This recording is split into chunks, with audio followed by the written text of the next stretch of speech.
지금 여러분께서는 YTN 해적기자 노정면이 진행하는 국민TV 라디오 노정면의 뉴스바를 듣고 계십니다. 시적절하면서도 볼만한 영화를 골라 흔들어드리는 최강희의 영화 쉐킷 시간입니다.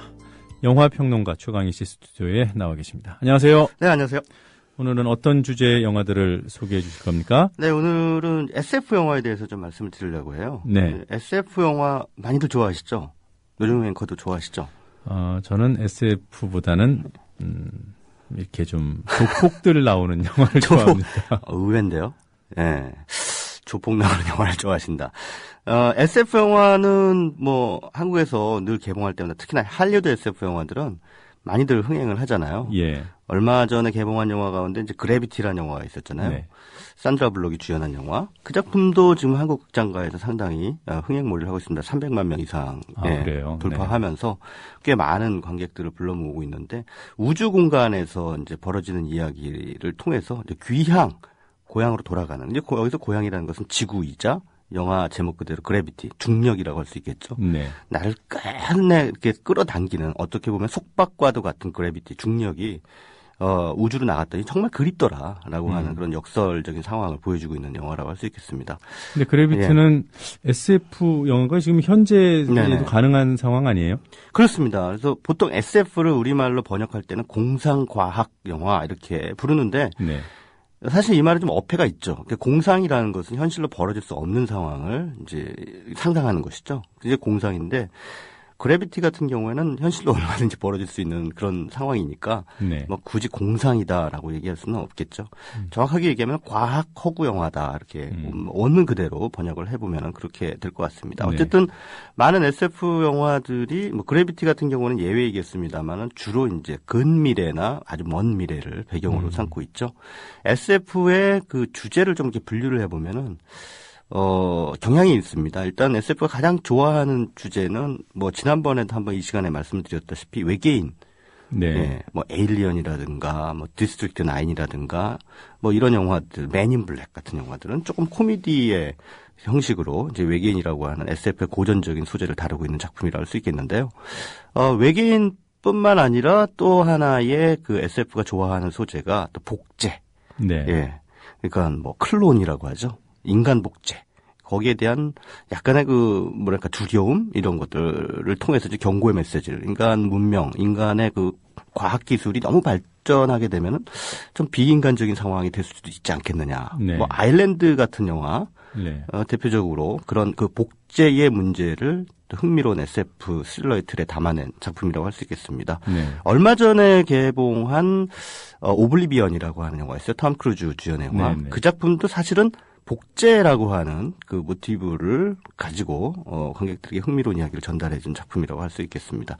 오늘 조금 있다가 제가 소개해드릴 더 문이라고 하는 SF 영화가 있는데요. 그 작품도 기본적으로 복제라고 하는 주제를 가지고 관객들에게 이야기를 건네는 그런 영화입니다.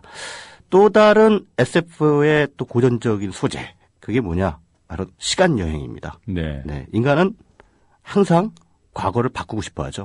네. 혹은 미래로 달려가서 나의 미래의 모습이 어떤 모습일까 확인하고 싶어 하는 그런 욕망이 있습니다. 네. 근데 그런 보편적인 욕망을 받아 아는 소재가 바로 그 시간여행이라고 할 수 있겠습니다. 사실 우리는 많은 분들이 일상적으로 시간여행을 하세요. 네. 그 조금 있으면 또 1월 1일 되면 토정비결도 보시겠죠. 네. 네, 그것도 어떻게 보면은 또 심리적인 시간여행이라고 할 수 있겠죠. 나의 1년은 어떻게 될까. 미리 좀 점쳐보고 가늠해보는 것인데 이 시간여행이라고 하는 소재도 상당히 SF에서 자주 다뤄지는 그런 소재라고 할 수 있겠습니다. 조금 이따 제가 또 소개해드릴 지난주에 개봉한 11시 우리 네. 영화인데요. 그 작품도 바로 시간여행을 소재로 삼고 있습니다. 어쨌든 중요한 것은 제가 말씀드리고자 하는 것은 SF가 공상과학 영화 혹은 근미래라고 하는 전제를 달고 있다고는 할지라도 기본적으로 현재에 대한 영화다. SF는. 네. 예. 미래를 배경으로 하고 있습니다만 창작자들이 느끼는 지금 이 시대, 지금 창작자들이 발딛고 서 있는 세상의 부조리함, 세상의 모순, 문제의식 이런 것들을 SF라고 하는 장르적인 틀 안에 녹여내고 있기 때문에 네. 어떤 문제의식을 가지고 있는가 저 감독은 이런 것들을 SF 영화를 보면서 읽어내려고 하는 시도는 언제나 올바르다. 저는 그렇게 생각을 합니다. 자, 아무튼 11시라는 영화 지난주에 개봉했는데요. 한국 영화는 잘 SF를 시도를 안 해요.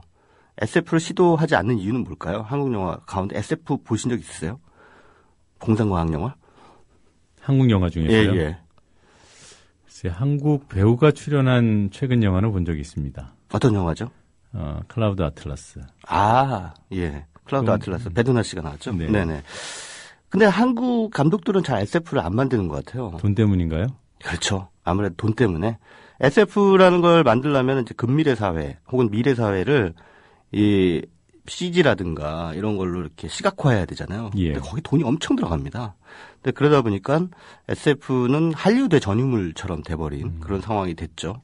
그런데 이런 상황에서 아주 용감무쌍하게 또 시라노 연애조작단, 광식이 동생 광태 이런 로맨틱 코미디를 만들었던 김현석 감독이 네. SF에 도전을 했습니다. 그 결과물이 지난주에 개봉한 11시 정재영 씨, 김옥빈 씨가 주연을 맡은 최다니엘 씨도 나오고요. 그 영화인데 저는 어제 봤어요. 뒤늦게 봤는데 네. 보면서 깜짝 놀랐습니다. 굉장히 뭐랄까 이렇게 SF적인 비주얼이라고 하는 측면에서는 당연히 할리우드에 따라가지 못하죠. 네, 거기에는 못 쫓아가는 측면이 있는데 그것을 시나리오의 어떤 밀도로 돌파하려는 그런 흔적이 아주 역력하게 엿보이는 그런 작품이었습니다. 네. 이 11시라는 영화의 기본 설정을 말씀드리면 이렇게 설명이 되겠습니다. 러시아에서 외주를 받아서 이 정재영 씨가 이제 물리학자로 나오는데 시간여행 프로젝트를 이제 담당을 해서 연구를 쭉 합니다. 네. 3년이 넘게 자신의 연구팀들과 어떤 바닷속 깊은 연구소에 그 왜 또 바닷속 깊은 곳에 연구소를 차렸는지 모르겠습니다만 어쨌든 거기에서 연구를 계속 하는데 이 연구 성과가 잘 안 나와요. 근데 어찌저찌 해가지고 24시간 뒤로 시간 이동을 할 수 있는 기술까지는 개발을 했습니다. 그런데 그거 가지고는 안 된다. 그래서 네. 이제 러시아에 이들에게 투자를 했던 투자사가 당장 철수해라. 이제 이 프로젝트 중단하겠다. 그만하자라는 결정을 내립니다. 그런데 이제 정재영 씨 입장에서는 지금까지 퍼부은 노력이 얼만데 너무 억울하잖아요. 그러니까 딱 진짜 한번 테스트 이동을 한번 해보겠습니다. 네. 예, 미래에 갔다 오겠습니다. 그럼 갔다 온 걸 어떻게 증명할래? 또 이런 방식으로 증명하겠습니다. 라고 하는 거죠. 그래서 그 증명하는 방식이 뭐냐면 미래에 가서 CCTV를 가져오는 거예요. CCTV 화면을. 그래서 24시간 뒤에 오전 11시에 이제 시간 이동을 감행하죠. 김옥빈 씨하고 같이 미래로 갑니다. 그래서 1시간이 이제 하루 뒤인 11시로 똑같은 공간으로 이동을 합니다. 네. 그때까지 이 영화 속에 설정된 시간 여행 기술은 이 공간 이동은 안 됩니다. 오로지 그 시간만 24시간 뒤로만 갈 수 있습니다. 그래서 어쨌든 24시간 뒤로 갔는데 도착하자마자 똑같은 연구소인데 아무도 없고 연구소가 막 폭발하고 있는 그런 지경이 된 거예요. 네. 그래서 안 되겠다 그래가지고 거기서 미래에 갔다 왔다는 증빙은 있어야 되니까 CCTV 화면을 잽싸게 복사를 해가지고 그다음에 다시 그 트로츠키라고 하는 타임머신에 탑니다. 네. 그래서 이제 24시간 뒤로 이제 돌아오게 되죠.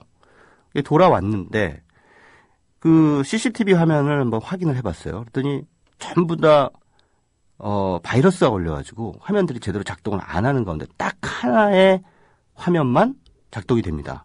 그래서 그 화면을 보니까 어떤 사람이 연구소 안에서 막 화재가 나가지고 그 안에서 불에 타가지고 죽는 그런 화면이 찍혀져 있는 거예요. 네. 그러니까 이게 사람들이 전부 패닉 상태에 빠지죠. 연구원들도 마찬가지고.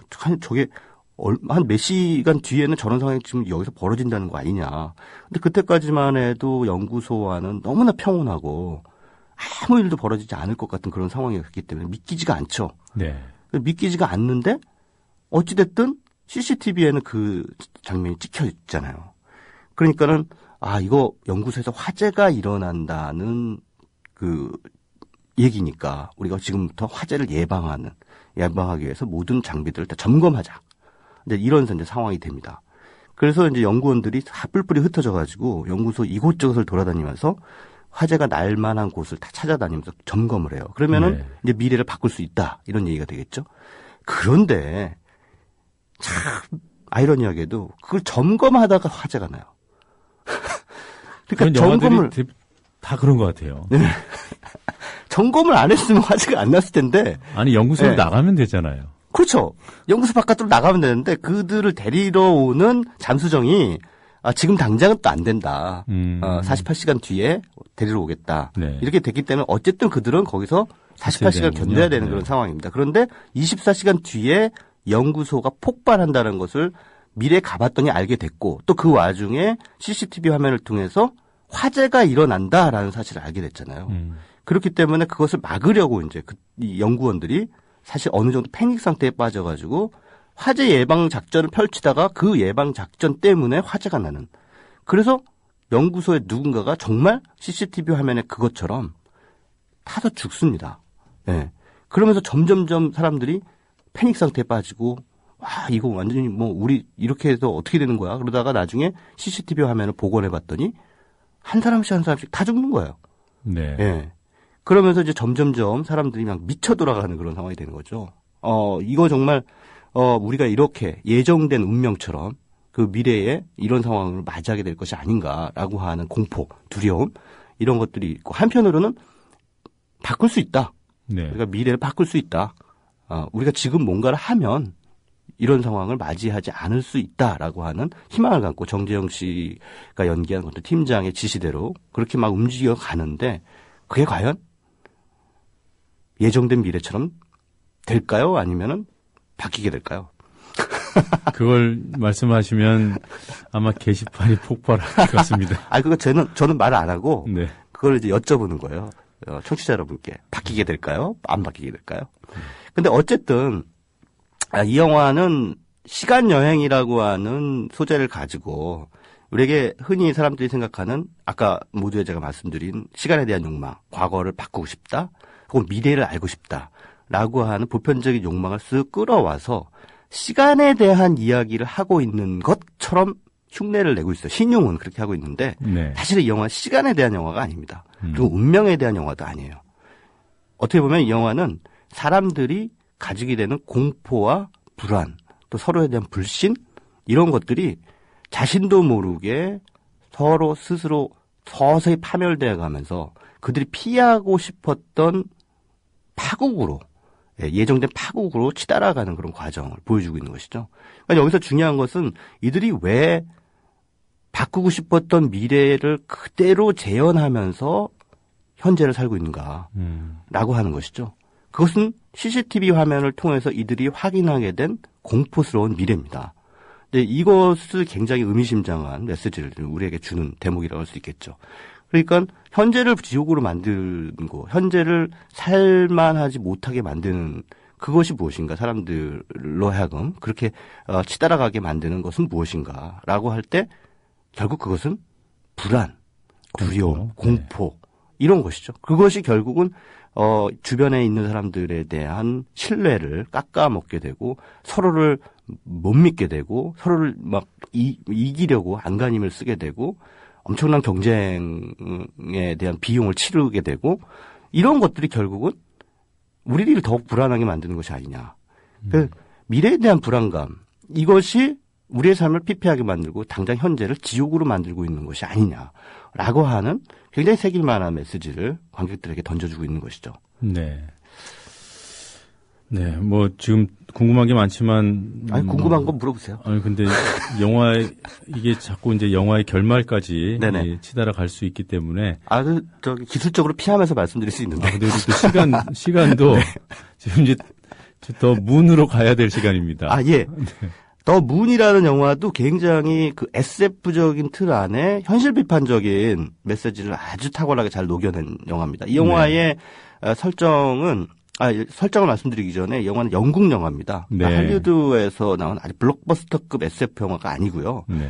영국의 굉장히 젊은 신예 감독 던칸 존스가 저예산으로 만든 SF 영화인데, 그래서 그런지 굉장히 CG라든가 화면들이 화려하진 않아요.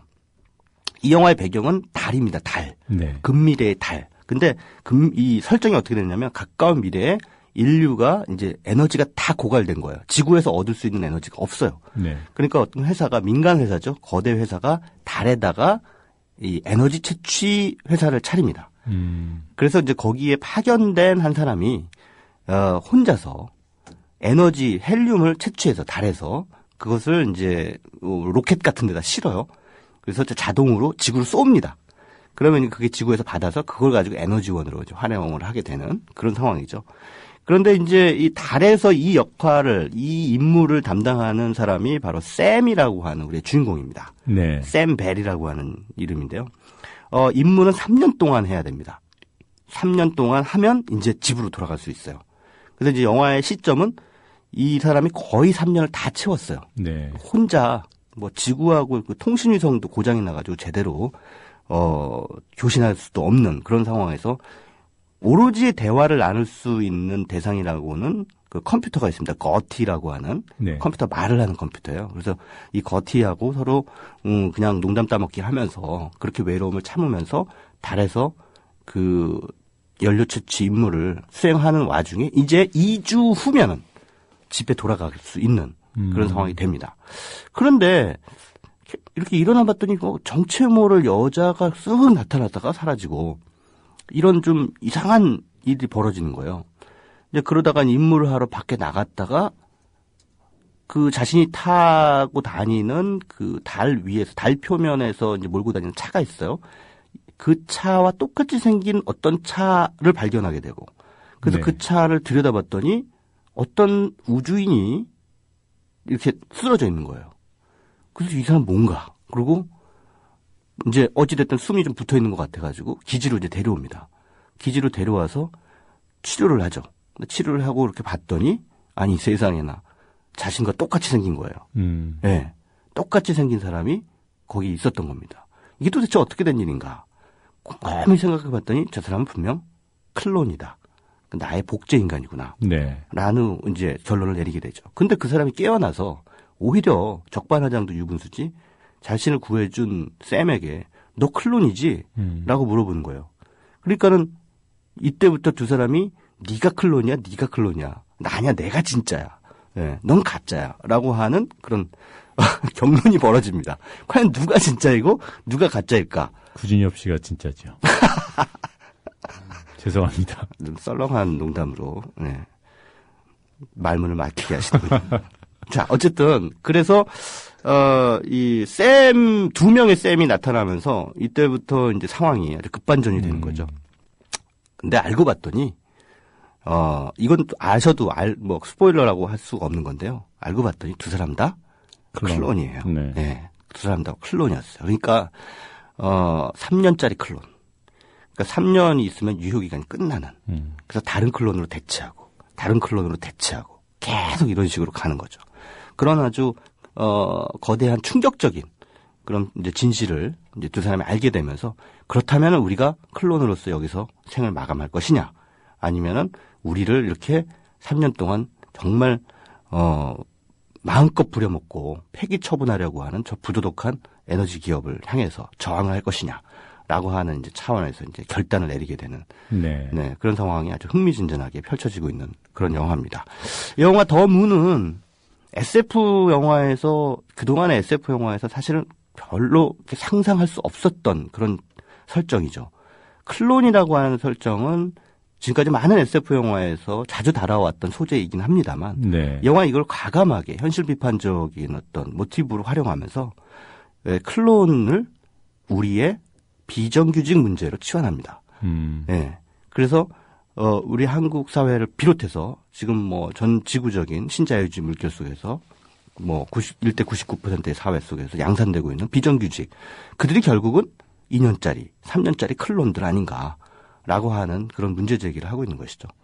그러니까 단순한 SF가 아니에요. 상당히 네. 철학적이고 지금 우리 현실의 부조리 또 정말 기계 부품처럼 활용되고 언젠가 폐기처분되는 그리고 다시는 또 한국에서도 마찬가지 아닙니까? 네. 재계약하면 정규직으로 전환시켜야 되니까 다 해고당하잖아요. 네. 그래서 뭐 직장 다니시는 분들 잘 아시겠지만 2년에 한 번씩 비정규직들이 싹 물갈이가 됩니다. 어떻게 보면 이 영화 더 문에서 보여지는 그 샘으로 대표되는 그 클론들의 처지나 그들의 처지나 크게 다르지 않다라는 생각을 하게 되는 것이죠. 이 영화가 몇 년도 영화예요? 2009년 말에 한국에서 개봉했는데 별로 크게 주목을 받지는 못했는데요.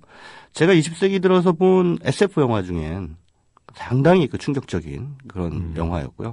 이런 거 매트릭스라든가 이런 네. 굉장히 화려한 볼거리를 안겨주는 그런 SF 영화만큼이나 우리에게 훨씬 더 생각할 만한 성찰 이런 네. 것들을 안겨주는 작품입니다. 꼭 좀 챙겨보시기 바라겠습니다. 감독이 우리나라가 비정규직의 이른바 네. 그 역설적인 의미로 천국이라는 사실을 알고 이 영화를 제작했나요? 그걸 알고 제작한 듯한 흔적이 보입니다. 네. 왜냐하면은 이 영화 속의 기지 이름이 한국말로 사랑입니다. 사랑. 네. 그리고 한글로 사랑이라고 써져 있습니다. 네. 그래서 이 감독은 덩칸 존스 감독은 이 영화를 만들 당시에 여자친구가 한국인이었대요.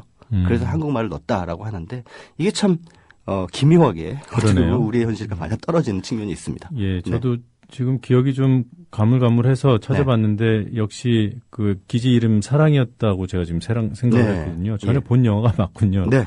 네, 근데 그 당시에는 전혀 생각을 못했어요. 역시 우리 최강희 씨의 설명을 들으니까 영화의 의미가 더욱 새로워집니다. 그러려고 제가 있는 거죠.